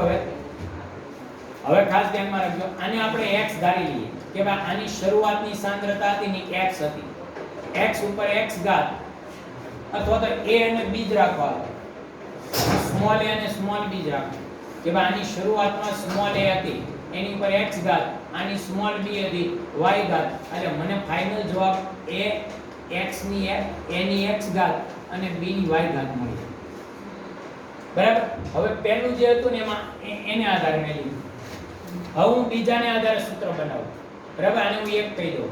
બીજાને આધારે સૂત્ર બનાવું તો તમે જુઓ તો પહેલાની કરતા કેટલા ગણી કરી છે? એને કેટલા ગણો કર્યો? 3 ગણો કર્યો ને. તો એને એવી રીતે તમે કમ્પેરિઝન કરી અને સૂત્ર મેળવી શકો. પછી તમારે લોગની રીતનો યુઝ કરવો પડશે. કઈ રીતનો યુઝ કરવો પડે? લોગની રીતનો. બરાબર? અથવા તો તમે સાદો ભાગાકાર કરી નાખો તો પણ તમને સરખા પદ હશે દૂર થઈ ગયેલા દેખાશે. એટલે તમે અહીંયા એ રીતે પણ કરી શકો. લોગની રીતનો ઉપયોગ પણ તમે અહીંયા કરી શકશો. બરાબર? તો હવે બીજું સમીકરણ તમે જુઓ તો પહેલા કરતા અહીંયા 3 ગણી છે એટલે એને હું કેટલા કહી દઉં? અને અહીંયા તો આપણને કિંમત જ આપી છે. જો તમે સીધી જ કિંમત મૂકવા માંગતા હોય તોય તમે કરી શકો. બરાબર? હવે અહીંયા ધારી લો કે 3 પહેલા કરતા બીજામાં એ 3 ગણો છે તો હું 3a લખી નાખું. અને અહીંયા તો કે આ 2 ગણો છે એટલે 2b લખી નાખું. તો બોલો શું આવશે? 3 નો x અને 2 નો y. 3x 2y અને અહીંયા મારે k a(x) d(y) તો ખરો છે. બરાબર? હવે હું શું કરીશ તો કે આ લખ્યું એવી રીતે હું ત્રીજું સમીકરણ બનાવું ત્રીજાને આધારે. હાલો એમાં જુઓ 3 ગણો થયો. બોલો તો કેટલા ગણો થાય છે? 3 ગણો થાય ને. એટલે 3a ની x ઘાત અને પહેલો કેટલો છે? 4 છે એટલે 4 ગણો છે તો અહીં લખો 4b ની y ઘાત. તો અહીં કેટલા આવશે બોલો? 3 ની x ઘાત પછી 4 ની y ઘાત પછી k a(x) d(y). અને ચોથો પ્રશ્ન છે એને ધ્યાનમાં લ્યો તો એમાં શું છે જુઓ તો 4 છે 0.4 એટલે 4 ગણો થયો અને પહેલું એક આમ નામ જ છે b. તો શું થાય? 16 k a ની x ઘાત b ની y ઘાત. હવે મિત્રો તમે કમ્પેરિઝન કરો એટલે કે સરખા ભાગાકાર કરો. આનો વેગ મને આપી દીધો છે. આનો વેગ કેટલો આપ્યો બોલો તો? પહેલામાં 6.0 ગુણ્યા 10⁻². બરાબર? પછી 10⁻³ સોરી, પછી બીજાનો વેગ મને કેટલો આપ્યો 7.2 ગુણ્યા 10⁻². આવી રીતે આપણને વેગ આપ્યા છે. પછી કેટલો આપ્યો 2 પોઈન્ટ કેટલા છે ગુણ્યા 10⁻, કેટલા -1, અને છેલ્લું શું આપ્યું ગુણ્યા 10⁻⁻1 આમ આપ્યું. હવે તમે એવો ભાગાકાર કરો કે જેમાં a વાળા કે b વાળા પદ સંપૂર્ણ રીતે દૂર થઈ જતું હોય. તો મિત્રો આમાં તમે જોઈ શકો છો, અહીંયા આપણે જે લીધું આ સોરી x ની મારે મેં અહીંયા 2 ઘાત લખી નાખી ભૂલમાં, એ 4 ની કેટલી ઘાત આવશે x. હવે મિત્રો તમારે લોકોએ શું કરવાનું છે તો કે એવા પદ લ્યો કે જેમાં એક પદ ઉડી જતું હોય. હું બીજા ને ત્રીજાનો ભાગાકાર કરીને તમને બતાવું. એમાં ત્રીજું પદ અને બીજું પદ, ત્રીજું પદ મોટું છે એટલે એને ઉપર રાખો. આ એ જ રીત છે જે મેં તમને પહેલા કીધી, પણ આખો દાખલો તમારે અહીંયા એટલા માટે ગણવો પડે. અહીંયા કે બોલો આ શું છે x 3x 4y કે a(x) b(y). પછી અહીંયા આવો 3x 2y, પછી શું આપ્યું કે a(x) b(x). હવે તમે જુઓ તો આ x વાળા પદ ઉડી ગયા, આ તો આખા ઉડી જવાના છે, બરાબર ને? અને અહીંયા તમે ભાગાકાર કરો તો કેટલો આવશે એનો ભાગાકાર જુઓ તો લગભગ 0.4 આવશે, અને આ ઘાત ઉપર જાય એટલે +1 વધે એટલે 4 આખા 4 થઈ જશે. થઈ જાય જુઓ તો બરાબર. અને અહીંયા તમે જોઈ શકો છો મિત્રો આ 4 છે એને હું 2 નો વર્ગ કહું તો એને ઘાતની ઘાતનો ગુણાકાર કરું એટલે 2y કહીએ કો. ગણિત તમે શીખી ના એટલે આમ લખી કો ડાયરેક્ટ. મેં શું કર્યું આનો 2 નો વર્ગ કર્યો પછી ઘાતની ઘાતનો ગુણાકાર કરી નાખ્યો અને અહીંયા 2 ની y ઘાત આમ લખી કો કે નહીં. હવે મિત્રો આને પણ આના પણ આધાર છે, આનો આધાર. હવે તમારે જો અહીંયા સરખું એક ઉડાડવું હોય તો ઉડાડી શકો. આ દાખલા તરીકે આમ હોય તો તમે લોકો એવું શીખ્યા છો, હા. અને આને તમે આમ ફેરવી નાખો 2 નો વર્ગમાં તો અહીંયા તમે આમ લખી શકો 2 ઉપર બોલો શું આવશે 2y - y. યાદ છે ને ભાગાકારમાં હોય તો એની ઘાતની બાદબાકી. તો બોલો 2 ની 2 ઘાત બરાબર અહીંયા 2 ની કેટલી ઘાત વધી ખાલી y. 2y માંથી y ગયેલો y. આધાર સરખા તો ઘાત સરખા તો y બરાબર કેટલા યાર? તો આવી રીતે તમારે કિંમત શોધવી પડે. હવે y બરાબર 2 મને મળી ગયા એટલે ટૂંકમાં કહું તો b ઉપર આ y એટલે b ની ઘાત, તો b ની ઘાત 2 હશે એટલે b ની 2 ઘાત હોય એ મારો જવાબ હોઈ શકે. અને પછી હું a ની ઘાત શોધું. a ની ઘાત શોધવા માટે મિત્રો એટલી બધી મહેનત કરવાની જરૂર નથી. તમે લોકો શું કરશો હવે તો કે જે કિંમત આપણે અહીંયા ભાગાકારમાં મેળવી છે એમાં તો કોઈ પણ એકમાં કિંમત મૂકી દો તો હાલશે, બરાબર. અને નહીતર તમારે એવું કરવાનું કે જેમ a ઉડી ગયા એવા મેં પદ પસંદ કર્યા તો હવે b ઉડી જાય એવા પદ પસંદ કરો એટલે પહેલા અને ચોથાનો ભાગાકાર કરો. કોનો કરીશું તો જોઈ લો એમાં કોણ ઉડી જશે? આ b ઘાત ઉડી જશે એટલે હવે તમને કોણ મળશે? x. એટલે આવી રીતે આપણે દાખલો ગણીએ કે થોડોક દાખલો લાંબો છે. કેટલામો પ્રશ્ન આવ્યો હવે આપણે? 25મો પ્રશ્ન છે. નીચેનામાંથી હાઇડ્રાઇડ સંયોજનો ની બેઝિકતાનો ક્રમ આપો. હાલો ભાઈ, બેઝિકતાનો હાઇડ્રાઇડ ની બેઝિકતાનો ક્રમ આપવાનો છે. પહેલી વાત તો હા, જો ઓક્સાઇડ અને હાઇડ્રાઇડમાં બેઝિકતાનો ક્રમ ભાઈ, ઓક્સાઇડ અને હાઇડ્રાઇડમાં બેઝિકતાનો ક્રમ તદ્દન ઊંધો છે. કોઈ પણ તત્વના ઓક્સાઇડની વાત કરો ને તો ઓક્સાઇડની બેઝિકતા ધાતુ સાથે ઓક્સિજન હોય ને તો બેઝિકતા વધે. તમને ખબર છે કે ધાત્વીય ઓક્સાઇડને આપણે બેઝ કહીએ છીએ અને અધાત્વીય ઓક્સાઇડને આપણે શું કહીએ છીએ? જ્યારે હાઇડ્રાઇડમાં ઊંધું થાય છે. ત્યાં નાના કદનો એટલે કે જે અધાત્વીય હોય એમ બેઝિકતા વધે. અધાત્વીય હાઇડ્રાઇડની બેઝિકતા વધુ હોય અને ધાત્વીય હાઇડ્રાઇડની બેઝિકતા ઓછી હોય, બરાબર. તો આ એક આપણે પોઈન્ટ પકડીએ એટલે એ તમને આપોઆપ ખ્યાલ આવી જશે. એક જ સમૂહમાં ઉપરથી નીચે જઈએ ભાઈ, 15મો સમૂહ છે તો એમાં સૌથી ઉપરનું તત્વ કયું છે? નાઇટ્રોજન છે, પછી કોણ આવશે? ફોસ્ફરસ, બરાબર, પછી આર્સેનિક ને આ બધા એક જ સમૂહના તત્વો છે આ બધા.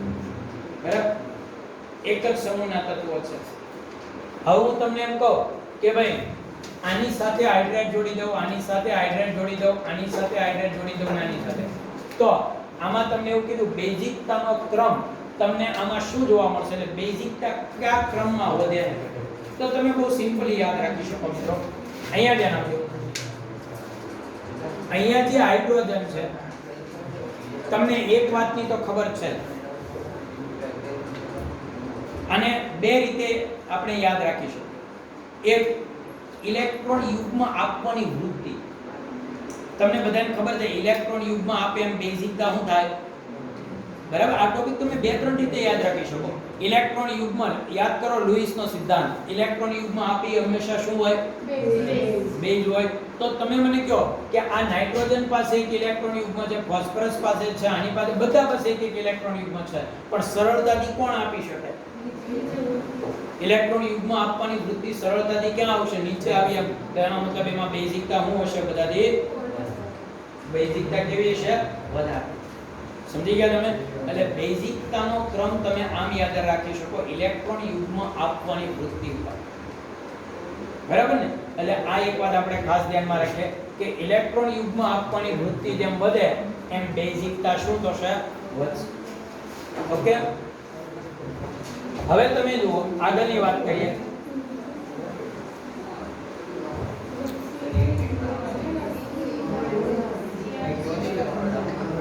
કેમ? એટલે પણ એક જ સમૂહમાં છે ને, જો મારી વાત સાંભળો, તમારી વાત બરાબર. હકીકતમાં એક જ સમૂહમાં, સાંભળી લો ભાઈ, અલગ અલગ સમૂહમાં આપણને ખબર છે ઇલેક્ટ્રોન આપવાની વૃત્તિ એની પાસે રહેલા ઇલેક્ટ્રોન યુગ્મો ઉપર આધાર રાખે. બરાબર, પણ એક જ સમૂહમાં જ્યારે તત્વોની વાત હોય ને ત્યારે લુઈસનો સિદ્ધાંત એ સૌથી વધુ યોગ્ય છે. એમ તો હું તમને અહીંયા આર્હેનિયસનો સિદ્ધાંત કે લોરી બ્રોસ્ટેડના સિદ્ધાંત પ્રમાણે પણ કહીએ કે H+ કોણ સરળતાથી સ્વીકારી શકે. હવે તમારો પ્રશ્ન હોય કે જેમ આમાં કેમ તમે આ રીતે લીધું? અપવાદ મિત્રો, એક વાત તમને થોડી ઉભા રહો, અહીંયા ધ્યાન આપજો. નાઇટ્રોજન છે, નાઇટ્રોજન અપવાદમાં નીકળી જાય બધો પ્રોબ્લેમ ઈ થાય. સમજો, નાઇટ્રોજન છે કદમાં નાનો છે, તમને ખબર જ છે. એટલે એની આસપાસના જે ઇલેક્ટ્રોન યુગ્મ છે એની વચ્ચેનું અંતર કેવું હશે? ઓછું હોય કે નહીં? એટલે 3 હાઇડ્રોજન ઓલરેડી છે, એટલે ઇલેક્ટ્રોન યુગ્મ વચ્ચેનું નજીક હોવાને કારણે અપાકર્ષણ થાય, એટલે એની સ્થાયીતા થોડી કેવી થાય? ઘટે. કેવી થાય? ઘટે. તો એની સામે મોટો સમૂહ હશે તો એ સરળતાથી સહસંયોજક બંધ બનાવી શકે. સરળતાથી એ બીજાને ઇલેક્ટ્રોન યુગ્મ આપી અને સંવર્ગ બંધ બનાવવાની વૃત્તિ એનામાં કેવી હોય છે? વધારે. એટલે સાથે એ પણ તમે જો હું તમને એમ અત્યારે બેઝિકતા એક એવો પોઈન્ટ છે, હું તમને એમ કહું ને કે મિત્રો ઓક્સાઇડની જેવું તમને હાઇડ્રાઇડમાં સમજાવું તો તમે દરેક વખતે ખોટો નિર્ણય કરશો. દાખલા તરીકે તમને કહું, આપણે એમ કહીએ છીએ કે ભાઈ H2O અને NH3. હવે મેં તમને જો એમ કહી દીધું હોય કે ભાઈ બેઝિકતા છે પહેલા કરતા વિરુદ્ધ છે ઓક્સાઇડ કરતા, બરાબર? એટલે ઓક્સાઇડમાં દાખલા તરીકે ધાતુ સાથે ઓક્સાઇડ હોય અને કોઈ અધાતુ સાથે ઓક્સાઇડ હોય તો આપણે આને એસિડિક ગણીએ છીએ, આને બેઝિક ગણીએ છીએ. પણ આ જે વાત છે એમાં તમે જો એક જ સમૂહના તત્વોનો હોય ને તો આ વાત લાગુ પડે. આમાં જે બેઝ સાથે અધાતુ સાથે જોડાયેલો એસિડિક ઓક્સાઇડ છે એસિડિક હોય અને ધાતુ સાથેનો બેઝિક હોય તો આમાં મિત્રો એવું ના થાય. તો આમાં જો વાત કરું તો આના કરતા તો અધાત્વીય ગુણ કોનામાં વધુ છે? ઓક્સિજનમાં વધુ છે. તો ઓક્સિજન જો વધુ અધાત્વીય હોય તો અધાતુ સાથે જોડાઈ એસિડિક હોવો જોઈએ. ખ્યાલ આવી ગયો તમને? એટલે આની અંદર થોડા પોઈન્ટમાં તમારે તફાવત છે ધ્યાનમાં રાખવાનું છે. ઓલા પહેલાની જેમ બધું લાગુ નહીં પડે. ઓક્સાઇડમાં તો બહુ સિમ્પલ હતું કે ધાતુના ઓક્સાઇડ બેઝિક, અધાતુના ઓક્સાઇડ એસિડિક. પણ આમાં એમ તમે સીધું નહીં કહી શકો. અહીંયા સમૂહ માટે બે માટે નિયમ અલગ છે. હવે જો તો 27મો પ્રશ્ન, નીચેના પૈકી નાઇટ્રોજનનું કયું સંયોજન મહત્તમ ઓક્સિડેશન અવસ્થા ધરાવે છે? મિત્રો ઓક્સિડેશન અવસ્થા સૌથી વધુ ક્યાં છે તમને કીધું. આ તો તમે કહી શકો ને બોલો તો અહીંયા નાઇટ્રોજનનો મહત્તમ ઓક્સિડેશન આંક કેટલો હશે? -2 હશે હો. પછી આમાં અહીંયા -1/3 બરાબર છે અને અહીંયા આ તમે જુઓ તો આ હાઇડ્રોજન છે +1 ઓક્સિજન છે -2 પછી આ +2 તો સંતુલન કરવા માટે આનો વીજભાર મારે -1 લેવો પડે. કેટલો હશે? તો સૌથી વધુ ઓક્સિડેશન આ ક્યાં છે? તો તમે કહી શકો -1/3. જે ઋણ સંખ્યા છે એટલે જેમ આંકડો નાનો એમ સંખ્યા મોટી. ઓકે, હવે કે 28મો પ્રશ્ન છે ભાઈ. નીચેના પૈકી કયું ફોસ્ફરસનું ઓક્સો એસિડ એક પ્રબળ રિડ્યુસિંગ ગુણધર્મ ધરાવે છે? ફોસ્ફરસનું ઓક્સો એસિડ એક પ્રબળ રિડ્યુસિંગ ગુણધર્મ ધરાવે છે. રિડ્યુસિંગ ગુણધર્મ એટલે શું મિત્રો? બોલો. રિડ્યુસિંગ ગુણધર્મ એટલે શું? તો કે રિડક્શન કર્તાનો ગુણ ધરાવે છે. અને રિડક્શન કર્તા એટલે શું? પોતાનું. બરાબર. તો અહીંયા તમે જોઈ શકો છો કે એસિડ કે જે pH બંધ ધરાવે છે એ પ્રબળ રિડક્શન કર્તાનો ગુણધર્મ ધરાવે છે. એટલે આ લોકોએ ફોસ્ફરસ માટે બહુ ટૂંકમાં આપ્યું કે એને શું કીધું ખબર?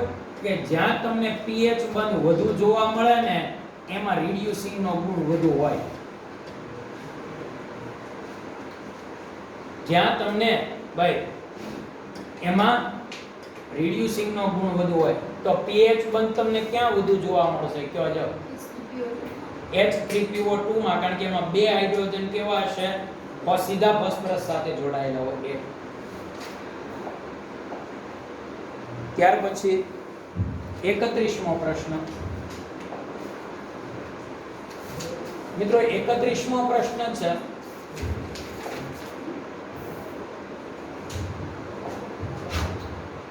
S2O8 -2 માં સલ્ફર અને ઓક્સિજન વચ્ચેના બંધ રોમ્બિક સલ્ફરમાં સલ્ફર વચ્ચેના બંધની સંખ્યા અનુક્રમે કેટલા હશે? એટલે ટૂંકમાં તમને બંનેના બંધની સંખ્યા કીધી. મિત્રો તમે S2O8 તમને ખબર છે હકીકતમાં એ બે સલ્ફ્યુરિક એસિડ જોડાયેલા હોય એનું બંધારણ તમને લોકોને આવડે છે. બે સલ્ફ્યુરિક એસિડ, એક સલ્ફ્યુરિક એસિડ એટલે આપણે આમ કહીએ છીએ સલ્ફ્યુરિક એસિડ H2SO4, બીજો H2SO4, અહીંયા OH, અહીંયા OH, બે ઓક્સિજન ડબલ બોન્ડ આમ હોય કે નહીં? હવે બે સલ્ફ્યુરિક એસિડ જોડાય ત્યારે અહીંથી બેમાંથી એક હાઇડ્રોજન દૂર થાય એટલે આ બંને જોડાય આમ છે. બરાબર. હવે તમને અહીંયા પ્રશ્ન કરેલો છે કે એમાં સલ્ફર વચ્ચેના બંધની સંખ્યા અનુક્રમે કેટલી હશે? તો મિત્રો આમાં તમે જુઓ તો સલ્ફર વચ્ચેના બંધની સંખ્યા સલ્ફર અને ઓક્સિજન વચ્ચે કેવું જોઈએ? હા, ઓલામાં સલ્ફર ઓક્સિજન વચ્ચે છે અને ઓલામાં સલ્ફર.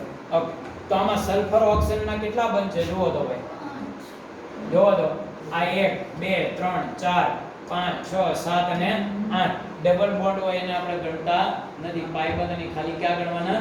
સિગ્મા. હવે રોમ્બિક સલ્ફરનું બંધારણ તમને આવડે છે, ક્રાઉન જેવું હોય છે. બરાબર ને? મુંગટ જેવું. અને એમાં પણ સલ્ફર વચ્ચે કેટલા બંધ હોય છે? 8 બંધ હોય છે. 32મો પ્રશ્ન. પાણી શુદ્ધિકરણમાં વપરાતું પ્રબળ ઓક્સિડેશન કરતા કયો છે? પાણીના શુદ્ધિકરણ માટે મોટે ભાગે કયો પદાર્થ વપરાય છે? મિત્રો આ જે પ્રશ્ન આવે પ્રબળ ઓક્સિડેશન કરતા છે જે પોતાનું શું કરે છે? રિડક્શન ને ક્લોરીન વાયુ છૂટો પાડે. ક્લોરીન પાણીની અંદર જે પદાર્થ નાખવામાં આવે છે ને, તમને કોઈ ક્લોરીન છે એ પાણીને શુદ્ધિકરણમાં વપરાય એટલે તરત આપણે હા તો એ ક્લોરીન જે કઈ ક્લોરીન તો વાયુ સ્વરૂપે છે, ડાયક્લોરીન તો આપણે એને ઘન સ્વરૂપે નાખીએ છીએ આ સ્વરૂપે, પછી ઓક્સિડેશન થાય ઓક્સિજન ગુમાવે એટલે સીધો કાર્બન ડાયોક્સાઇડ ક્લોરીન વાયુ મળે અને જે પાણીને શું કરે છે? શુદ્ધ કરે છે. પછી 33મો પ્રશ્ન પણ છે. નીચે પૈકી કોણ તેના દરેક હેલાઇડમાં ઓછામાં ઓછો એક અબંધકારક ઇલેક્ટ્રોન યુગ્મ ધરાવે છે? એવું કયું તત્વ છે કે જે દરેક વખતે ગમે એવો હેલાઇડ લો એક તો અબંધકારક ઇલેક્ટ્રોન હોય? મિત્રો ઝેનોન. કારણ કે ઝેનોનમાં મેક્સિમમ તમે 6 હેલાઇડ જોડી શકો. 6 હેલાઇડ જોડો તો 6 ઇલેક્ટ્રોન વપરાય, એની પાસે છે 8, હજી એની પાસે 1 ઇલેક્ટ્રોન યુગ્મ તો વધી. સમજી ગયા તમે? બાકી એવો કોઈ તત્વ નથી. તમે 16મા સમૂહનું કોઈ પણ તત્વ લ્યો કે 17માનું લ્યો તો તમે એની સાથે હેલાઇડ બધા જોડી શકો. પણ જેનો એવો છે કે જેમાં મેક્સિમમ ઓક્સિડેશન આ +6 જ હોય, એનાથી આગળ નથી હોતું. 35મો પ્રશ્ન. બ્રોમિન જળે SO2 સાથે પ્રક્રિયા કરી ખાલી જગ્યા બનાવે છે. જો બ્રોમિન જળ એટલે Br2 SO2 સાથે પ્રક્રિયા કરે તો શું બનાવશે? મિત્રો અહીંયા SO2 બ્રોમિન જળ છે એટલે Br2 H2O હોય, પાણીનું પ્રમાણ એમાં હોય. હવે આ જોડાશે તો સૌથી પહેલા તો શું થશે તો કે આ જે બ્રોમિન છે સલ્ફર જેનું ઓક્સિડેશન થશે અને SO4 બનાવશે. શું બનાવશે? SO4, બરાબર. અને ત્યાર પછી એની સાથે બ્રોમિન આ જે ઓક્સિડેશન પામી SO4 બનાવે અને એની સાથે હાઇડ્રોજન જોડાઈ જાય અને H2SO4 બનાવશે. આમ તો આ સાથે ન હોય, H+ ને SO4 અલગ હોય, પણ આપણે એને સાથે લઈએ. ત્યાર પછી આ બ્રોમિન છે એ HBr એટલે કે હાઇડ્રોજન બ્રોમાઇડ બનાવે છે. આ રીતે આમાં આખી પ્રક્રિયા થશે. સલ્ફ્યુરિક એસિડ અને હાઇડ્રોબ્રોમિક એસિડનું મિશ્રણ આવશે. 36મો પ્રશ્ન છે. નીચેનામાંથી કયો ગર્ભ નિરોધક ઔષધ તરીકે ઉપયોગી છે? તો ગર્ભ નિરોધક ઔષધ તરીકે એટલે કે ગર્ભ નિરોધક દવામાં કોનો ઉપયોગ થાય છે? તો અહીંયા મિત્રો આ પ્રકરણ છે આપણે બાકી છે, શબ્દો જ યાદ રાખવાનું છે, બાકી આખું વાંચવાનું જ પ્રકરણ છે. પણ હવે કાલે દાખલા તરીકે નીટનું પેપર લેવું તો કાલથી હું શરૂ કરતો છું, બરાબર. એટલે એ તમને થોડા જે પ્રશ્નો હોય એ આપણે સમજાવી શકીએ, બરાબર. ખાસ તો તમારી સાથે એમાં મારે કંઈ સમજાવવા કરતાં તમારી સાથે એની એ વાતની એ પ્રકરણની આપણે બધાએ સાથે મળીને ચર્ચા કરવા જેવો પાઠ છે. દાખલા તરીકે દુખાવા વિરોધક દવા હોય તો એના આપણે કારણો શોધીએ, અથવા તો એવા આપણી પાસે કોઈ એવા કારણ હોય કે દુખાવાની દવા લેવાથી આવા આવી ઇફેક્ટ થાય કે આ થાય, બરાબર. 21 એ ભાઈ વાપરાય એવું આમાં નથી હો. એટલે 21, 22, 23 તમે મહેનત કરાયા? હાલો કરાય. નીચે એક પ્રક્રિયાની ક્રિયાવિધિ આપેલ છે તો તેનો સરેરાશ પ્રક્રિયાક્રમ કયો હશે? બરાબર. હવે મિત્રો તમે જુઓ તો અહીંયા સૌથી પ્રક્રિયાક્રમ શોધવાનો કીધો તો કોના ઉપર આધાર રાખે? ધીમી પ્રક્રિયા ઉપર આધાર રાખે, મતલબ કે x અને y ઉપર આધાર રાખશે, બરાબર ને? તો હવે તમને અહીંયા જે સમીકરણ આપ્યા છે એ તમે જુઓ તો સરેરાશ પ્રક્રિયા વેગ આપણને આપ્યો છે. સૂત્ર એને આ લખ્યું x y2, પછી એમાં લખ્યું x2 માંથી બે પદ તૂટે, બરાબર. એટલે એના ઇક્વેશન સમજાવ્યું છે આપણને. ત્યાર પછી y જે છે x નો વનાપ લખ્યો, બરાબર. પહેલામાં જો x હોય તો x નું વનાપ થાય અને y2 માટે 1 લખ્યો છે. એટલે ટૂંકમાં કહું ને તો એને કઈ રીતે આ સમજાવ્યું છે? જો કે આ આપણી ટેક્સ્ટ બુક ની બહારની વસ્તુ છે. મિત્રો જ્યારે કોઈ પરમાણુ તટસ્થ સ્વરૂપે હોય ને ત્યારે એના સમીકરણ એટલે એના મૂળ સ્વરૂપે હોય ને ત્યારે આપણને જે આપી છે સ્લો પ્રક્રિયામાં આમ આપ્યું આમ, અને આની ઉપરનો પ્રક્રિયાક્રમ તમારે નક્કી કરવાનો છે. હવે મિત્રો તમને ખબર છે x નું પ્રમાણિત સ્વરૂપ આ લોકો x2 ગણે છે. શું હોય છે? x2. x2 હોય ને અને એમાંથી તમે x અલગ કરો. હવે રિયલ વેગનું સમીકરણ જ્યારે પરમાણુના મૂળ સ્વરૂપ સાથે સંબંધની વાત આવે તો જ્યારે કોઈ પરમાણુના મૂળ સ્વરૂપમાં હોય ત્યારે એની ઉપર એક એક ઘાત હોય. h2 તો કેટલી ઘાત હોય? એક જ. સમજી ગયા તમે? જ્યારે એના મૂળ સ્વરૂપ જેને આપણે કહીએ છીએ કે એ કુદરતમાંથી જે સ્વરૂપે મળે છે પ્રમાણિત સ્વરૂપ, તો એના પ્રમાણિત સ્વરૂપમાં હોય ત્યારે એની ઉપર એક ઘાત હોય. તો આ બંને ઉપર અત્યારે એક ઘાત છે, પણ મારે અહીંયા x2 નથી લેવો, મારે ખાલી x જ લેવો છે. તો જો આની ઉપર હું બે ઘાત લઉં, બરાબર, તો હવે આના માટે મારે વેગનું સમીકરણ વેગ અચળાંક k નું સૂત્ર લખવું હોય તો આપણે શું લખતા હતા? યાદ કરો તો x ના છેદમાં x2 આમ લખતા હતા કે નહીં? બરાબર ને? નિપજ ભાગ્યા પ્રક્રિયક.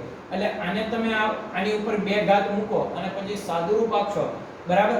એ બધું કહેવા કરતા હું ખાલી એટલું કહી દઉં કે x2 છે તો 1 ઘાત જ છે, તો x હોય તો કેટલી ઘાત આવશે? -1. જ્યારે ગણતરી કરવાની કે કોઈ બીજો કોઈ ઉપયોગ ન કરવાનો કે ત્યારે જ આ લાગુ પાડવાનું છે. બધામાં લાગુ પડતું નથી. રિયલ પરમાણુ હોય, આ તો અજ્ઞાત પરમાણુ છે, રિયલ પરમાણુમાં આ નિયમ લાગુ પડે જ એવું હું 100% કહેતો નથી. ફરી વાત કહું, બાકી તમને એક વાત કહું, Br2 માં મને ખબર છે કે Br2 માં અને Br માં આ નિયમ લાગુ પડે છે, બધામાં લાગુ પડે જ એવું કહેતો નથી. ખાસ યાદ રાખજો. એટલે વનાપ ઘાત આવે તો અહીંયા આની ઉપર વનાપ છે, આની ઉપર 1 છે, એ તો એના મૂળ સ્વરૂપે જ છે. એટલે ટોટલ વનાપ ગુણ્યા * 1 એટલે +1 એટલે કેટલા આવશે? 1.5. કેટલા આવશે? હવે તમે જુઓ, ત્યાર પછીનો જે પ્રશ્ન 23મો છે, 22. નીચે આપેલ પ્રક્રિયા એ 700 કેલ્વિન તાપમાને નિપજ આપે, પછી એ 500 કેલ્વિન તાપમાને કેટલાઇઝ કરી અને નિપજ આપે. માલુમ પડે છે કે ઉદ્દીપકની હાજરીમાં E ઘટીને 30 કિલોજૂલ પર મોલ થાય છે.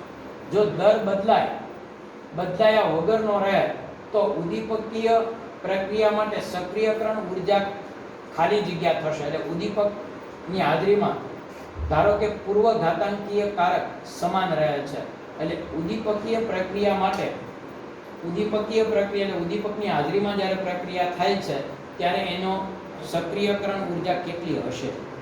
બરાબર.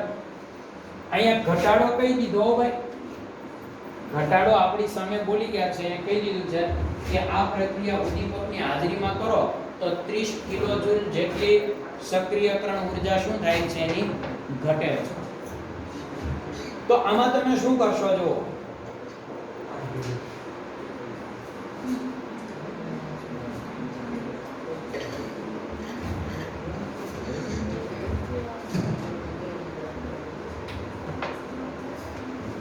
તો અહીંયા તમને સક્રિયકરણ ઊર્જા કેટલી હશે એવું શોધવાનું કીધું. મિત્રો પહેલા તમારે કોઈ પણ પહેલી જે સક્રિયકરણ ઊર્જા છે એને x ધારી લો. શરૂઆતની સક્રિયકરણ ઊર્જા છે એને ધારી લ્યો અને ત્યાર પછી તમારે શું કરવાનું છે તો કે ત્યાર પછી વેગ અચળાંકનો ગુણોત્તર મૂકી દો, મેળવી દો બે પરિસ્થિતિમાં, અને પછી વેગ અચળાંકનો ગુણોત્તર જ્યારે તમને મળશે તો એને આધારે તમે સક્રિયકરણ ઊર્જા નવી શોધી શકો. વેગ અચળાંકનો ગુણોત્તર કેમ મેળવાય તો કે અહીંયા તમને એમ કીધું છે, જુઓ એક વાક્ય તમે વાંચો તમને ખ્યાલ આવશે કે દર બદલાયા વગરનો રહે છે. દર માટે કે રાસાયણિક પ્રક્રિયાના વેગમાં કોઈ ફેરફાર થતો નથી, એનો મતલબ મિત્રો K2 અને K1 નો ભાગાકાર કેટલો થાય? 1. કેટલો આવશે? 1 આવે તો તમને નવી ઊર્જા શોધવાની કીધી. એટલે આમાં બેયનો ગુણોત્તર છે એ સીધો તમારે સરખાવી દેવાનો છે. જોઈ લો K1 અને K2, બરાબર, સીધો સરખાવી દેવાનો છે. હું તમને આપણે આ ઈ આધારવાળા સૂત્ર પરથી ગણું, આપણે આપણી રીતે કરીએ. તમારી પાસે સૂત્ર છે, બોલો તો શું છે ભાઈ? log K2 upon K1 is equal to EA yes 2.303 R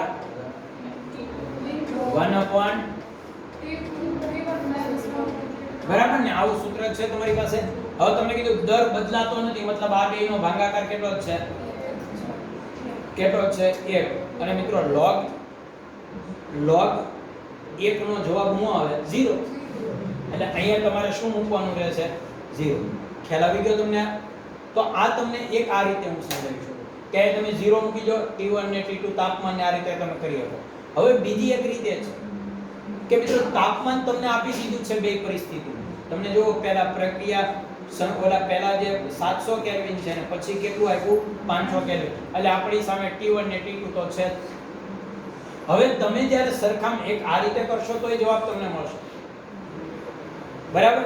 હવે તમે આવી રીતે કરી શકો. જો તમારે આમ ન કરવું હોય તો બેયના સૂત્ર અલગથી લો. અલગથી લેવું એટલે શું તો કે આપણી પાસે સૂત્ર છે ખાલી log k બરાબર, બોલો સૂત્ર શું છે ભાઈ? યાદ કરો. log k બરાબર EA upon 2.303 R, અને અહીંયા મારે શું લખવું પડે? T1. આવું સૂત્ર છે.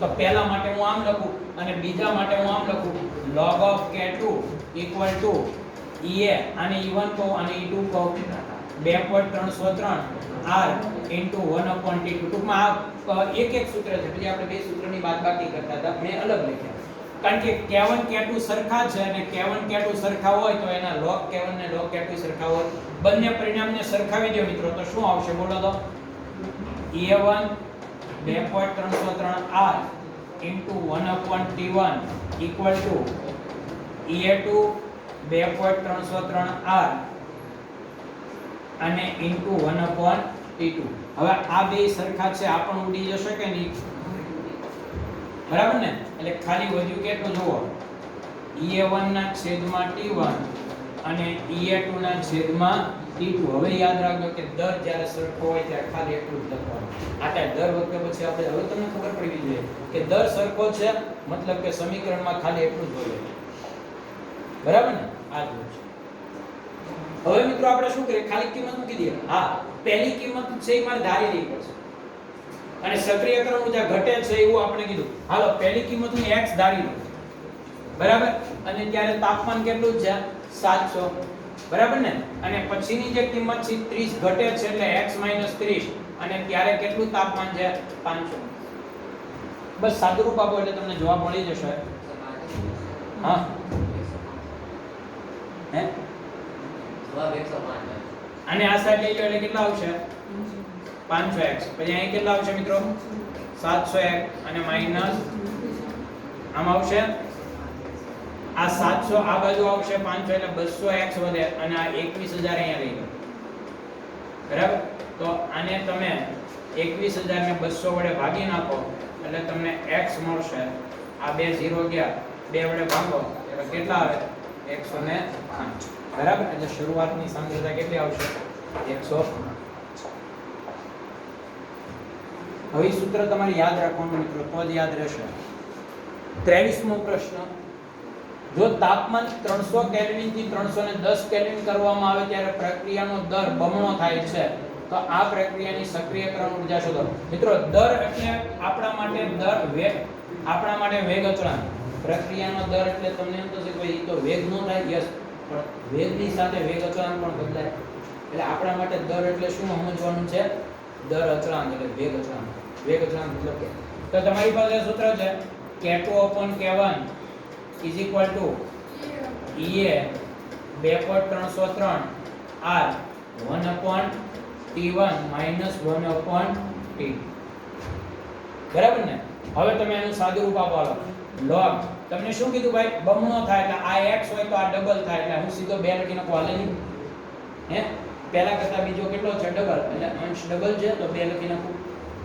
હાલો સક્રિયકરણ ઊર્જા શોધવાની કીધી ને પછી E એ 2.303 R કેટલો મૂકી દઉં 8.314 પણ મિત્રો હું ખાસ ધ્યાનમાં રાખીશ કે R જો હું કિલો જૂલમાં મૂકીશ ને તો જૂલમાં મૂકીશ તો મને પહેલો E એ જૂલમાં મળશે R હું કિલો જૂલમાં મૂકીશ તો કિલો જૂલમાં મળશે અહીંયા આ ભૂલ છે કારણ કે કિલો જૂલમાં કહે તો અહીંયા ખાલી 8.303 નો આવે ઇન્ટુ -3 થતા આવે આ તો જૂલમાં છે ને અત્યારે ખ્યાલ આવ્યો હાલો T1 એટલે તાપમાન પહેલા કેટલું હતું 300 અને હવે કેટલું થઈ ગયું 310 સાદુરૂપ આપો log 2 નો જવાબ 0.3 આવે 0.30 કરવાની જરૂર નથી એવું આનું સાદુરૂપ આપી દો ગુણાકાર કયો અને અહીંયા તમે જુઓ 310 એટલે 10 ના છેદમાં 1 2 3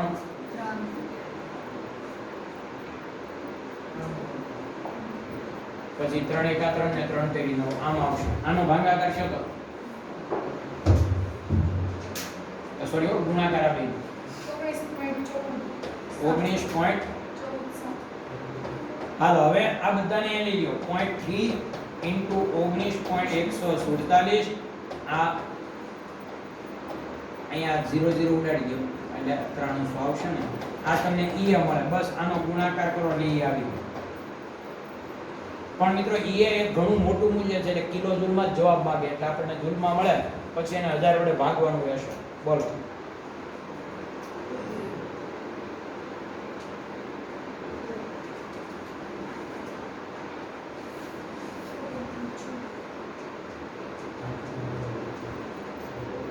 0.3 ગુણ્યા 19.147 ગુણ્યા 93.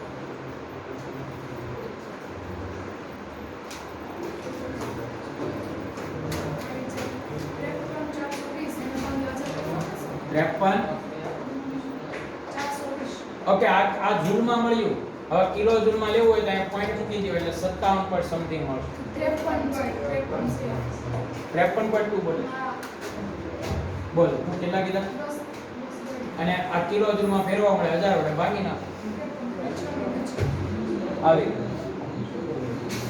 ઓકે મિત્રો, ખ્યાલ આવી ગયો. દાખલાની થોડી પ્રેક્ટિસ કરવી પડશે, બરાબર? એમાં ખાસ કરીને આ રીતના મોટા દાખલા હોય ત્યારે